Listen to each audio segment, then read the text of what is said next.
Kinukunin niya si Carla. Grabe, ang daming nakilig dito sa naaktuhan na nakuha na nitong si Kalingap Jomar, no? So, bago natin pagpatuloy natin pag-support today's video, kung bago ka pa lang sa aking channel, please subscribe po, like, and pakit na rin po natin, guys, ang notification bell upang ma-update po tayo tuwing ako pinag-upload patungkol sa Team Kalingap. And please support po natin buong Team Kalingap, lalong-lalo na po kila Kalingap Rab at Kuya Bal.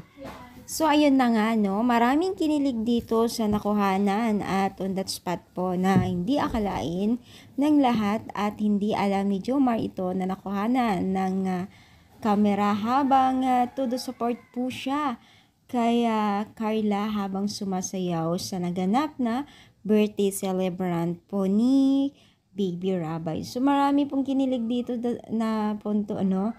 Kasi, syempre, sino ba naman hindi kikiligin? Love team. Tapos, binibidyo, todo support po siya kay Carla habang sumasayaw siya. So, sa animoy, parang akala mo ay totoong magkarelasyon, no? Kasi talagang nagbibigay talaga si Jomar at Carla ng kakilig-kilig moment nilang dalawa. Kaya naman po, marami po talagang humahanga po sa kanila.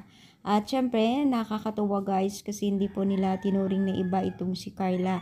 Sa Team Kalingap, lahat po ng mga event ay halos nandyan si Carla. Maging na rin po yung mga iba pang Kalingap Angels na patuloy po na nandyan sa tabi ng Team Kalingap at hindi po sila nakakalimot sa mga tulong po ng Team Kalingap lalo't pa man po pag nagkaroon po ng may mga kailangan sila na tumulong, lalong-lalo na po kila Joy. Do talagang hindi po sila nagsasawa na bigyan ng oras ang Team Kalingap. Kahit sobrang busy na po ang mga ito sa mga school nila ay talagang patuloy pa rin po ang pagbigay nila ng oras po. So kagaya po kay Carla, 'di ba? Nasa ano siya, kumbaga gumagawa siya or nag-exam po sila pero kita nyo naman po, no? Talagang binigyan niya ng oras po yung pagiging isang artista niya sa Team Kalingap, no? At hindi yun dahilan para hindi siya bigyan or hindi sila makapag-vlog po tungkol sa love team nila ni Jomar. Sobrang nakakatuwa lang itong si Carla.